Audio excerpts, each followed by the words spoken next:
What's going on, guys? Welcome back. I finally got my 2020 s1000rr back from the dealer, and I basically got everything for free. It was all covered under warranty. I got 2 new mirrors. As we saw in the other video, there was like part of it over here was all screwed up, and the same with this one as well. So they replaced that under warranty. I got the brake recall done, so I basically got, you know, a little over 2, almost 3 years on the old brake system.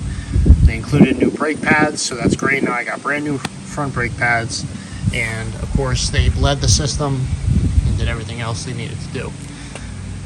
They also replaced 2 coils on this thing. I thought it was 1 at first, but it was actually 2 coils, cylinder number 1 and cylinder number 4. So if you've had your coils go out, I'm just curious which one it was. You could leave some comments down below and let me know. I'm just curious to see if people are getting different ones besides cylinder number 1 and number 4. I don't think I could recall anybody saying cylinder number 2 or cylinder number 3, but like I said, throw comments down below if you have experienced those coils go out. So it also came with the latest software. Like I said, I haven't got software update on this thing for 2 years since I bought it.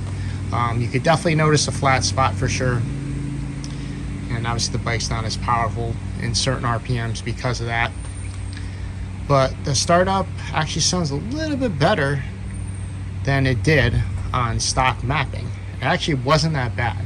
I'm assuming because of the long can. Obviously with the shorter can, you're probably going to get different results just due to the fact that it probably doesn't have as much back pressure. Yeah, so it only took about a week, which was great. I had to pick it up today just due to my schedule. But yeah, the bike runs great now. Do a little cold start for you. Well, it's not gonna be a cold start because the bike's warm, but we'll just show you kind of how it sounds. And we'll get into tomorrow and we'll do a true cold start.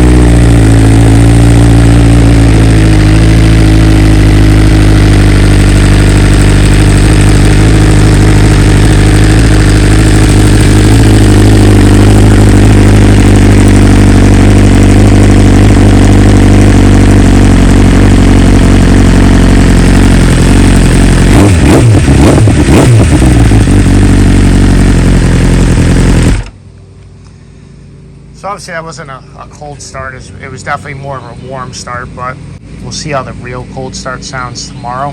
When I started at the dealer, I'm pretty sure that was a cold start because, you know, the bike was just sitting there for a couple days after it was done. But overall, very happy. And I got the updated brake calipers, like I said. They actually feel like they have a little bit more initial bite at first. It could just be me, but that's kind of how it feels, in my opinion. But I could be wrong. But either way, I'm glad to have this back. I did purchase a 4-year extended warranty. It was a little, with tax and everything, it was like $1,152 or something really similar along those lines. But I mean, for 4 more years, I'm sure it will pay itself off.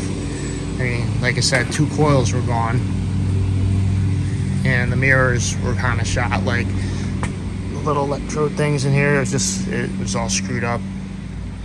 The lights worked, but you could just see that it didn't look clear like how it should have. So all that stuff getting replaced under warranty, it's worth it. Of course, the rims will be covered as well, and everything else that the factory warranty does cover. So very happy with that. So what I'm gonna do now is I'm actually gonna fast forward to the next day to give you guys a true cold start so you could hear it. Obviously I'll end up flashing this thing. I'm gonna ride it around for a little bit just to make sure that the coils are set and they're good, and they should be. I mean, it was about an hour ride home, so All right, let's get to that real true cold start. All right guys, so it's the next day. Bike has obviously been sitting, I haven't started it. I'll show you what software is currently on the bike now. 2200820. So obviously the bike's still cold, hasn't been started at all, so we'll start it up and then you can see how the real cold start sounds now since the coils have been fixed.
Alright, so I just wanted to show you guys that clip.